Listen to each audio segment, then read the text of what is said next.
A business empire needs decisive leadership, but also a steady hand. For over 40 years, Charlie Munger has been the latter for Berkshire Hathaway.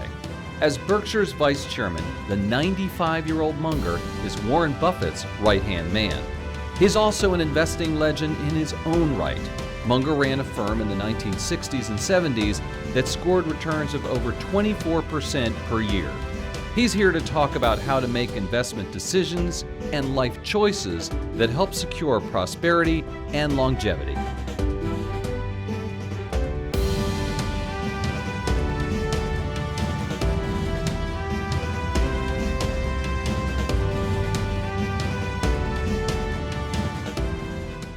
I'm Andy Serwer. Welcome to Influencers, and welcome to our guest, Vice Chairman of Berkshire Hathaway, Charlie Munger. Charlie, nice to see you.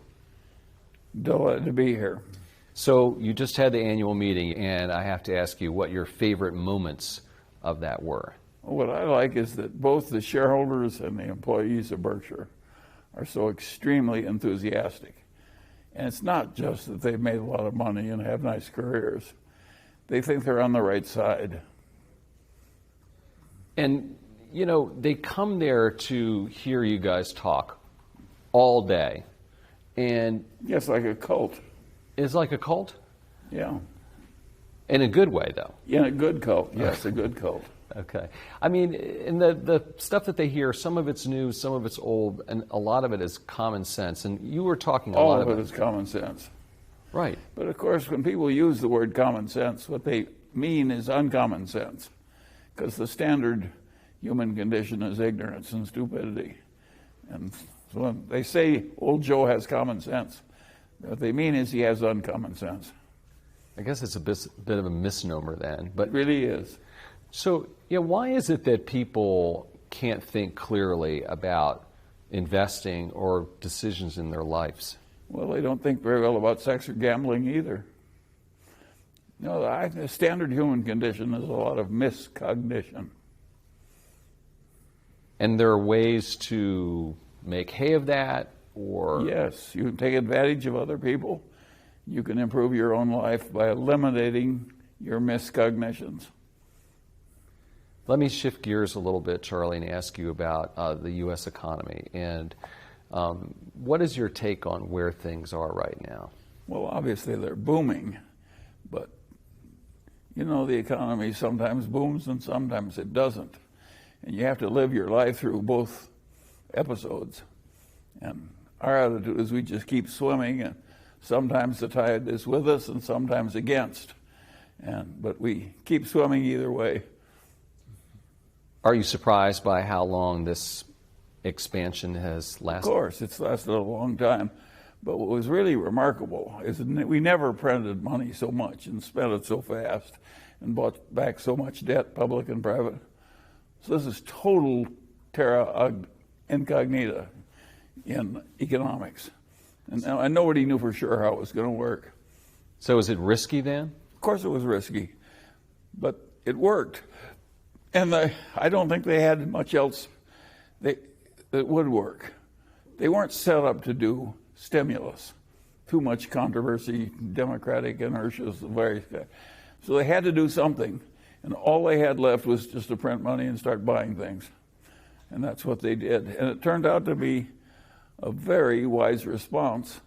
And what's even more remarkable is that both Congress and the presidency and under both parties made the same decision. They all cooperated.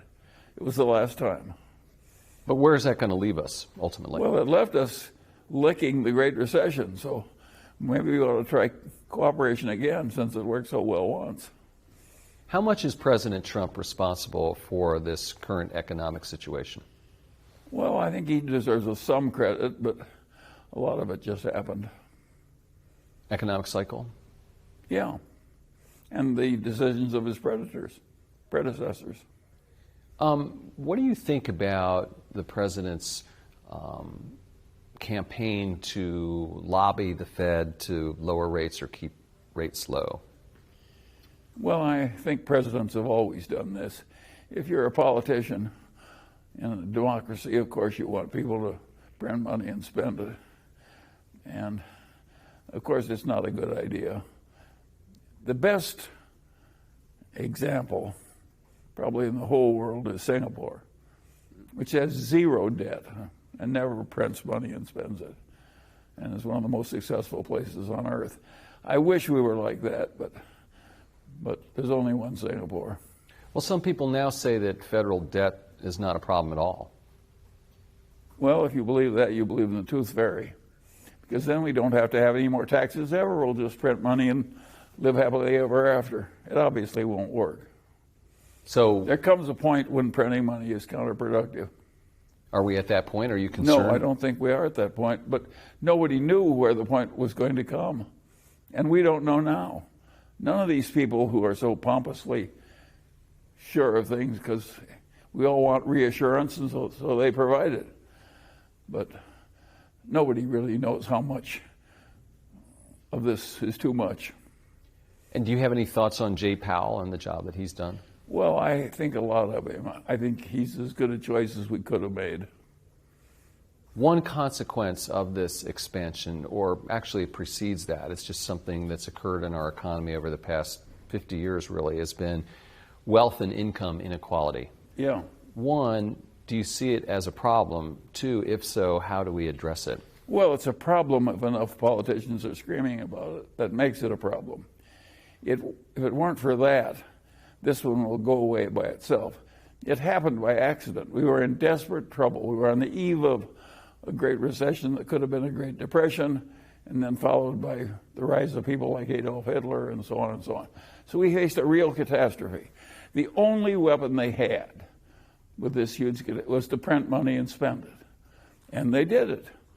Well, of course, and they drove interest rates down to zero, or real interest rates. Well, of course, that lifted asset values for the people who were already rich.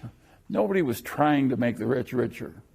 It just was an accidental byproduct of a correct governmental decision made on a bipartisan basis.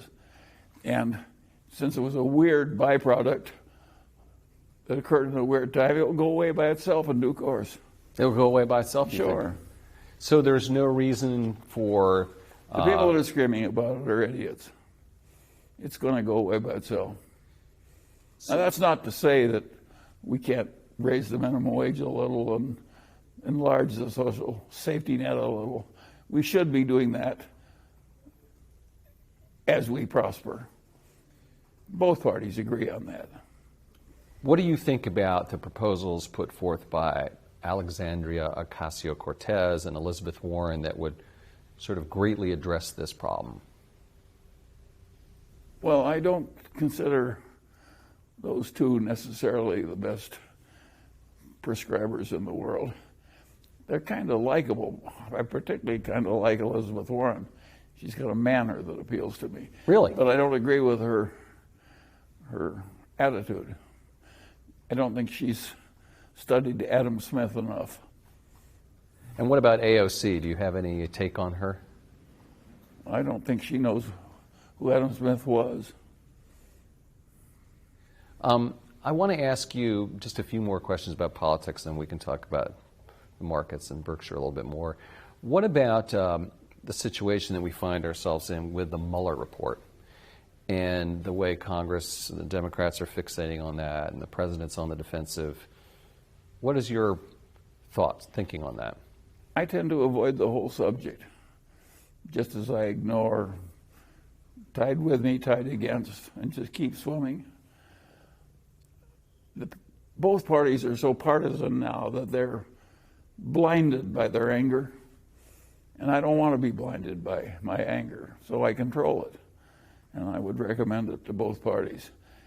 I think they should all cool it. Why are we so divided up, Charlie, right now in this country? Well, anger, when you pound on one another, feeds on itself. That's one of the great difficulties with it. It's irrational and it feeds on itself.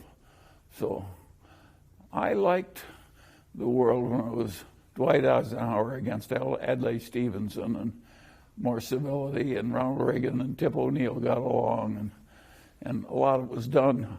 My war was a bipartisan war. And in the aftermath, foreign policy of the United States was a bipartisan policy. I like that world better. I hate this extreme hatred on both sides. Will we ever get back to those days or get to new days where we don't have the hatred? Probably. If you live long enough, a lot of good things happen and a lot of bad things happen. Fair enough. It's my understanding, Charlie, that you were instrumental in helping Warren get away from focusing on the cigar butt form of investing and looked more towards companies that I guess you could call them branded companies. Better businesses. Better businesses, right? Yes. How did you help him make that decision? Well, it was perfectly obvious, and he'd made so much money in the other technique that it was hard for him to leave something that had worked so well. But it was not going to scale. So when he started looking for investment values in great businesses that were temporarily under pressure, it changed everything for the better. Now we could scale up to the big time. Are Apple and Amazon technology companies or are they brand companies? Both. Someone told me they asked Warren if he could buy one brand, this was about 40 years ago, what that company, what that brand would be, and he said Gillette, which makes sense. What would that company be today? Coca-Cola. Still? If you take the amount of Coca-Cola drunk in the world in the main flavor, it's one hell of a brand. Now, it's such a different product from this stuff on the internet. I don't have the same. My judgment would not be as good on the internet as it is on Coca-Cola. I want to get back to Apple. Tim Cook was at the meeting yesterday. He was indeed. Did you get a chance to speak with him? I did. Can you tell us what you guys talked about? Nothing. We exchanged pleasantries. But he's a wonderful guy, and of course it's a huge record that he's building. Let me ask you a little bit about Kraft Heinz and that situation. During the meeting yesterday, we found out that the chief marketing officer was leaving the company. Did you know that, and what does that mean for the company? I knew nothing about it in advance. What happened there was very easy. The truth of the matter is that Heinz ketchup is a stronger brand than Kraft cheese, and they paid more for it. So one acquisition worked brilliantly and the other worked poorly. Well, welcome to adult life. It happens to everybody. You mentioned that you think that Tim Sloan could still be or should still be the CEO of Wells Fargo? Yeah, if I were running the world, Tim Sloan would still be the CEO of Wells Fargo. Well, why did he leave then?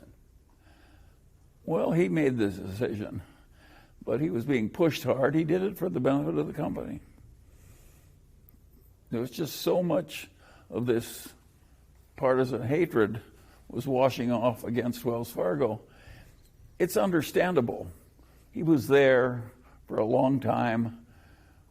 The company had defrauded its own customers.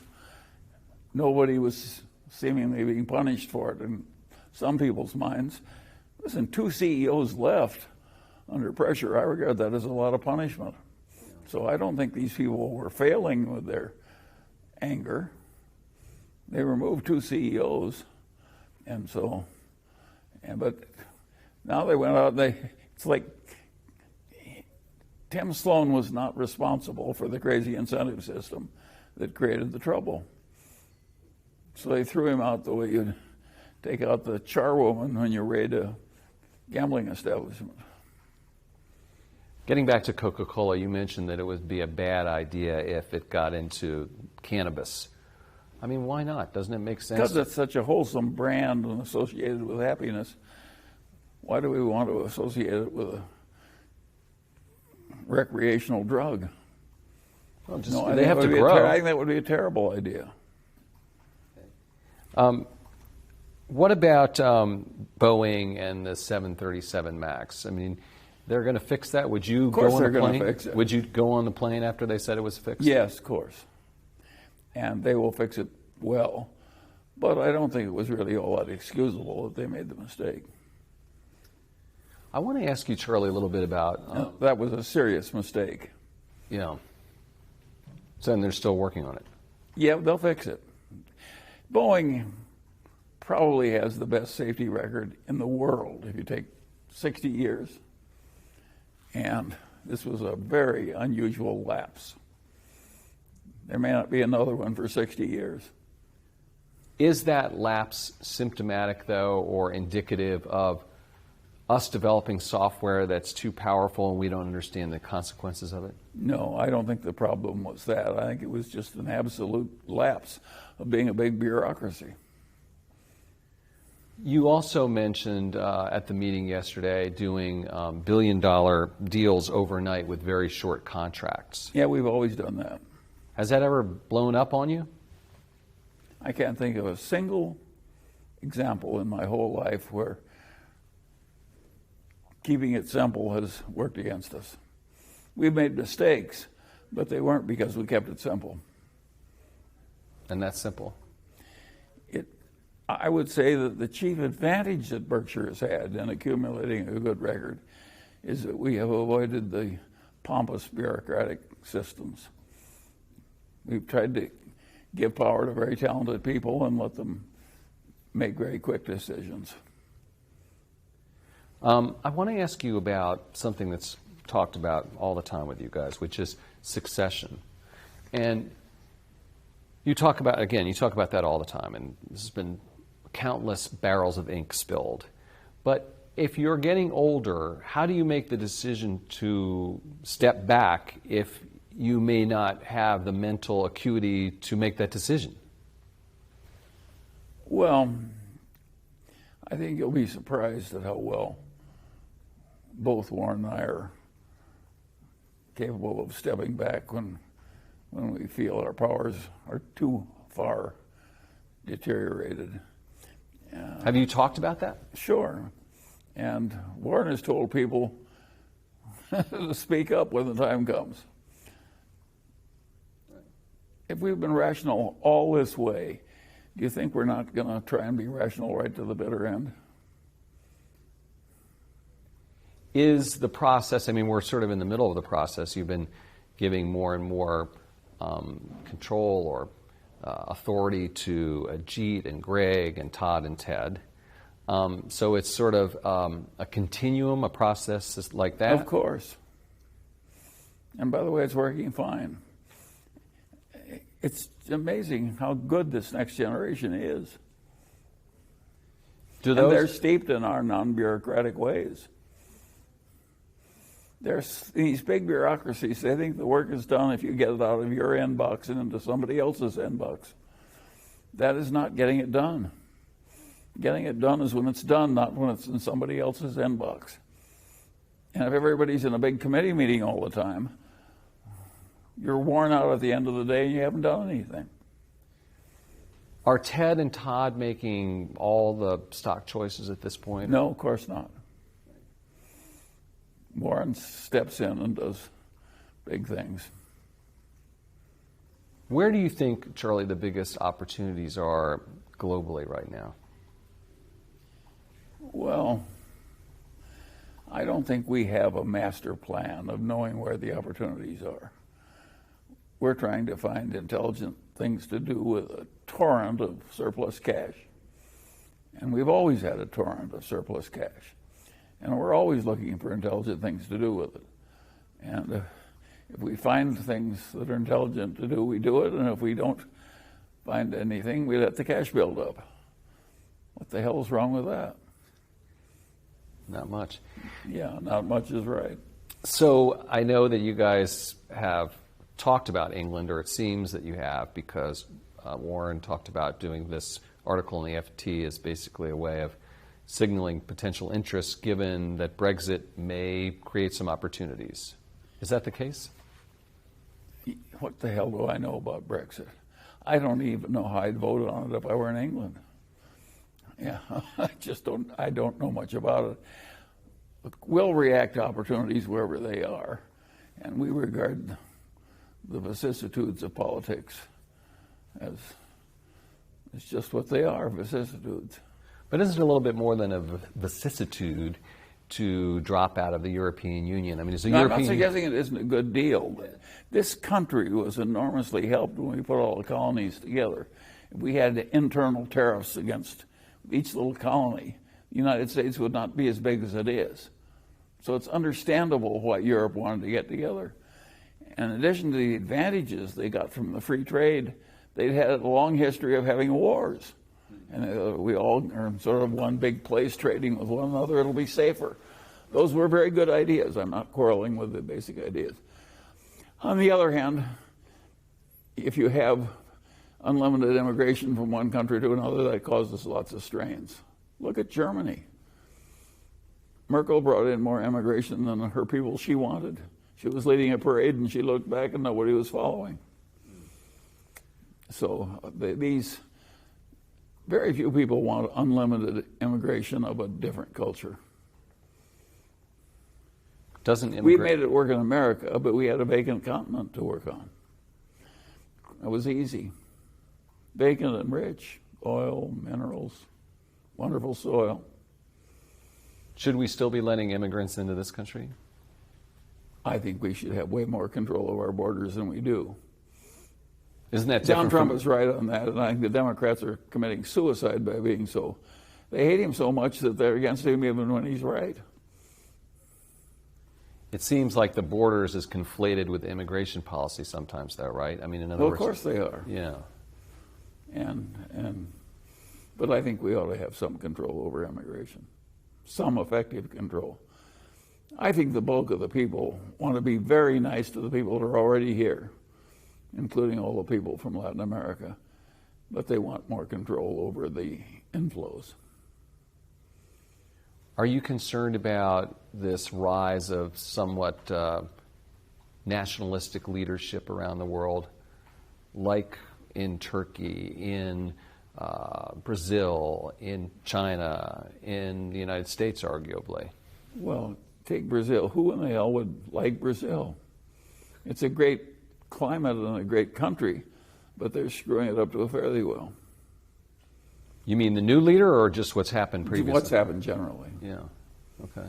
So does that require a strong man to take over, though? Well, I don't think I've got deep knowledge on exactly what works well in the internal politics of every other country. Who would have guessed that the Chinese communists would improve their big country as much as they have in the last 30 years? That surprised you? Well, they didn't. The first 20 years, they had the Cultural Revolution. It was crazy. And now they have one of the greatest success records in the history of mankind. I don't know about you, but I did not predict it. I didn't. But what is the secret to China's success then? They copied Singapore. Which Remember, the communist leader said, I don't care if the cat is black or white, I care whether it catches mice. And they copied a very wonderful, famous Chinese man in Singapore, and lo and behold, they found the right Chinese leadership outside of China, which amuses me. Now, he was Chinese. But look at the way it worked. In the whole history of the world, no nation that big has ever advanced that fast. And they did it by having a bunch of poor people save half their income. They did not use the wealth of the rich world to get ahead. They used the savings of poor people. I am a huge admirer of what the Chinese have accomplished. And if you ask me who is the one man who did the most for China, it was Lee Kuan Yew of Singapore. They copied him. Are you still sanguine about the future for China right now? There's a lot of concerns about slowing growth and leverage in the system. I'm quite optimistic. They've been succeeding for a long time. Sure, they have ups and downs, and they make mistakes as well as good decisions. But if you average them out, the Chinese are getting ahead. They're not moving backward. What do you think the economic relationship between China and the United States looks like, say, 2 years from now? Well, if both sides have any sense, they will be better and better friends and adjust all differences. It is stark raving madness on either side not to make a friend of the other really powerful nation on earth. I want to ask you a little bit about some Silicon Valley stuff. I mean, you said yesterday you were ashamed of missing on Google. Yeah, I am. We could see, if we looked carefully at our own companies, that their advertising was working way better than other advertising. Just we weren't paying enough attention. So is it too late? I don't know. I don't know everything, you know.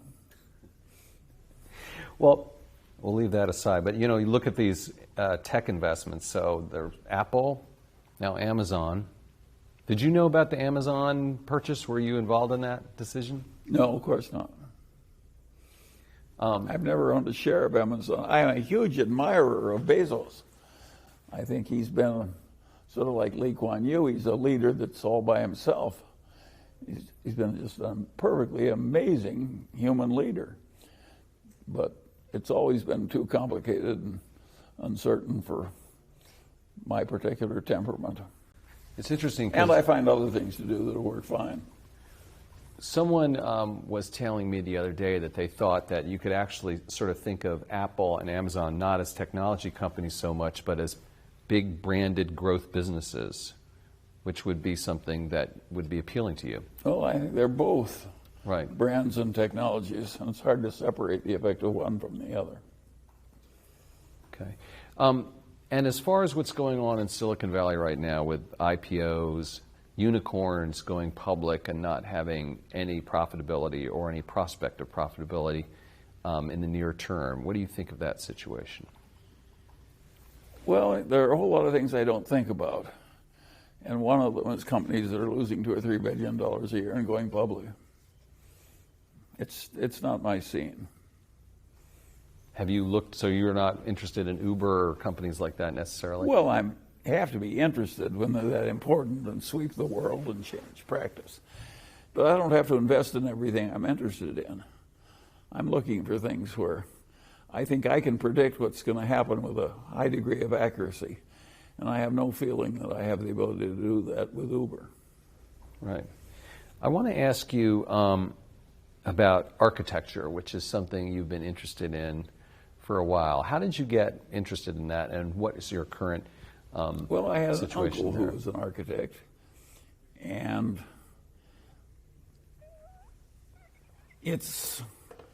I've always thought it was the queen of the arts. In other words, I think architecture does more good than painting or sculpture. So I think architecture is hugely important, very interesting, and does such enormous good when it's done right. So I'm a big admirer of the potentiality of the profession. But I think a lot of people go into architecture because they're sort of frustrated sculptors, and they don't think with enough common sense or uncommon sense about what the hell they're doing. What are some projects that you've been involved with, though? Oh, I've built houses, I've built office buildings, I've built apartment houses. I've helped charities and educational institutions build things. I've built science centers. I do a lot of it. I like it. Is this a creative outlet for you? Yes, absolutely. Do you have some projects that you're working on right now, some architecture course. projects? What are they about? Well, I'm working on projects at UCSB, University of California at Santa Barbara, and it's basically housing, but of several kinds. I want to shift gears and ask you a little bit about repurchasing shares. You said in the shareholder meeting, I predict we'll get a little more liberal in repurchasing shares. How much more aggressive will you get? And do you think that's going to be a problem potentially with the Democrats? Well, a politician that's in the business of howling about something, trying to create a sense of outrage, they're always complaining about something. And it is true that a lot of people, it got so popular to purchase shares that some people repurchased them even when they were too high priced. We will never do that. we're only going to buy them back if they're too cheap. But of course that ought to be done. If you had a partnership of 3 of your crippled relatives and one of them needed some money, wouldn't you buy out the crippled relative with the company's money? It's just simple morality. So, but I do think it's being overdone by some people, and it undoubtedly is being done to prop up values, which I regard as an improper use of the share repurchasing technique. Should there be laws about that? No.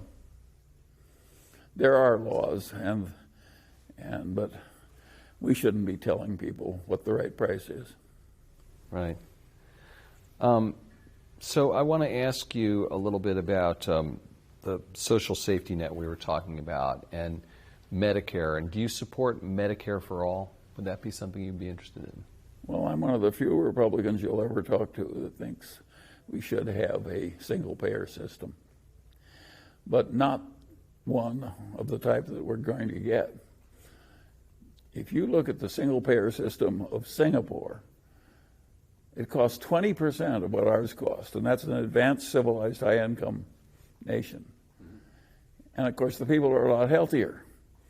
Well, of course, I'd rather spend 80% less and have the people healthier. And, of course, I'd like to have American manufacturers not have this terrible burden of unnecessary health costs that affects their competitiveness in the world.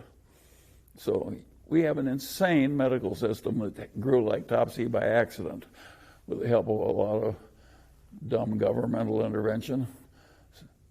Not all of it was dumb, but some of it was. And the system is ridiculous. If a young family has to pay a $5,000 deductible to have a baby, they don't really have medical insurance. It isn't just the Medicare that's wrong.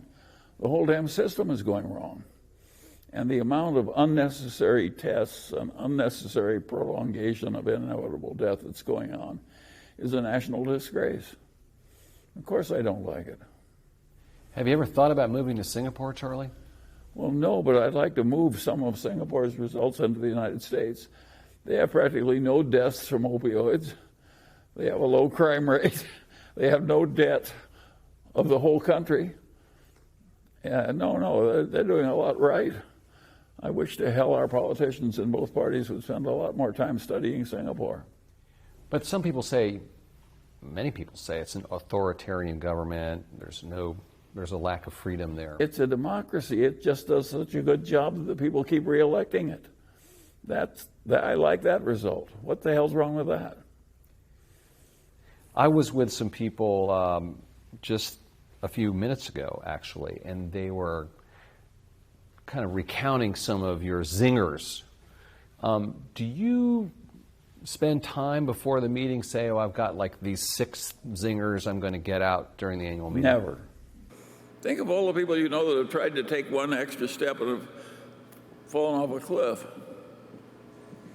Well, on that happy note, we will conclude the meeting. That's just come to you? Yes. I think the meetings work better if they're spontaneous. If we were scripting things, I don't think people would like it. So you and Warren don't say anything at all before you sit down there? Zero. You have no idea what's going to happen? That is correct. That's fantastic. So I want to ask you just a question or two about growing up. And you were at the University of Michigan, and you dropped out and joined the Army, right? I certainly did. And we all did in those days. Yeah, so how did the Army influence you? Well, everything influences you in your past life. And yes, of course it influenced me. I never wanted to be in a big bureaucracy. I was well toward the bottom. I finally got to be a second lieutenant in the Army. I was way down in the ranks, and nobody gave a damn what I thought about any subject. They just gave me a little job to do, and I was supposed to do it. And, of course, I didn't like that as well as having a freer rein to control my own destiny and so on. So I am much better adapted to being a capitalist operator than I am to being a cog in a bureaucracy. Did you ever get in trouble in the Army? Of course. Tell us about that. Well, my senior officers could tell I thought they were wrong. And I tried to hide it, and they could still tell. and so, of course, I never got in any serious trouble, but they, who in the hell likes a junior officer? You look over there, and he's plainly indicating he thinks you're an idiot. So that didn't work out too well. Well, it worked out all right. I did my work well enough so they didn't bother me. But it was not a milieu where I was going to succeed. Right. So how did you figure out? A lot of people look at your life and would want to emulate what you've done. Is that something that people can do? Look at someone like yourself and see your path. I mean, you're in real estate law, then investing. What do you even consider yourself? A businessman? How would you describe what you do? Well, I don't consider myself I think my way of thinking will work for anybody, of trying to be very rational and disciplined. So I think that much. But to flit around to various careers and go into the other fellow's professional territory and try and outdo him and do all kinds of things like that, I think will not work for most people. And so I always I'm always being visited by young men who say, I'm practicing law and I don't like it. I'd rather be a billionaire. How can I do it? And I tell them, well, I'll tell you a story. A young man goes to see Mozart. And he says, Mozart, I want to start composing symphonies. And Mozart said, how old are you? And the guy says, 22. And he says, you're too young to do symphonies. And the guy says, yes, but you were 10 years old when you were composing symphonies. And Mozart says, yes, but I wasn't running around asking other people how to do it. Right. So I think this flitting around business is something not everybody should try. Yeah, I think I think if I tried it again, it might not have worked as well. You said just figure out how I may to have do been something quite and do lucky. it. Why were you were lucky? Yeah, I think I had some luck, yes. Well, but I think there's more to it than that. I mean, where were you looking? Yes, the combination of luck and skill. That's what all good records are. Right. So let me just ask you a few more questions. And do you eat all that peanut brittle up there, right? Yeah. Is that your one peanut brittle day, or do you eat Yeah, peanut it is. brittle? Really? Yeah, it is. So the other 364 days you don't eat much of it. They put it there. I think Warren is so businesslike. He likes promoting peanut brittle at the annual meeting. Well, don't the other Berkshire brands get jealous and say, why don't you put like a railroad train up there or something like that? We got a whole exhibit hall full of other brands promoting one another at the Berkshire meeting. You cannot claim that we're under-promoting. I would never claim that. But the Coke people and the Seas people get special placement up there, don't Yes, they do, but those are two Seas was our first great brand, and Coke is one of the great, it's a great soft drink brand of the world. So they're entitled to have a special place. Do other companies ask to get put up there, though? Well, they all push themselves forward as much as we'll let them. Is that a yes? Yes, of course they want to be pushed up. And finally, Charlie, I want to ask you a little bit about philanthropy. And, it seems like Warren's been sort of a little bit more upfront about that with Bill Gates and the Giving Pledge. And I know you're philanthropic as well. What is your thinking on that? How upfront? Well, I wouldn't sign the Giving Pledge because I've already transferred so much to my children that I've already violated it. So I think I'm seeking false credit if I join them and say I'm a big philanthropist that's going to give more than half of my wealth to charity. I've already given more than half of it to my children. So I can't join them. It's like coming back from the dead. I can't do it. But doesn't that make Warren mad? I mean, No, come on, Charlie, he's just not shut mad. When is Warren mad about somebody else's? Warren thinks that each Berkshire Hathaway is entitled to do with his own money what he damn pleases. So let me just follow up on that, what you did then. What was your thinking in terms of giving away money like that, though? Well, it's simple as itself. I had a wonderful wife. Most wives worry that the husband, if he survives, will get involved with some nurse or something in his dotage, and that the money will go away from the children. And I knew that my dead wife would have preferred to have the money go to the children, so I arranged that she got her wish. Right. So any thoughts on how the meeting is going to be different next year? I mean, when do you start talking about that, or do you even talk about the annual meeting? We never talk about it. We just do what works as long as it works, and when it stops working or it indicates it's going to stop working, we'll stop. Did Apple say they want to have some exhibit in the convention center this year? I had no discussion with them. I don't have any idea what they're doing. And do you see a time when Ajit and Greg and Ted and Todd will come up there with you at some point? I don't know how it will morph. I don't think that what worked in one era has to be duplicated in another. I don't think what we're doing would work for many people. I think it was an historical accident. We didn't do it on purpose. We just sort of drifted into it. When it worked, we fanned the flames. But we didn't create it with any forethought. And I think some later generation will have some different system. I think there's more wiseassery in our meeting than would be appropriate forever. And I'm the principal wise-ass. Yeah, you are. Charlie Munger, Vice Chairman of Berkshire Hathaway. Wise-ass. Wise-ass. Right. Thanks very much for joining us. I'm Andy Serwer. You've been watching Influencers. We'll see you next time.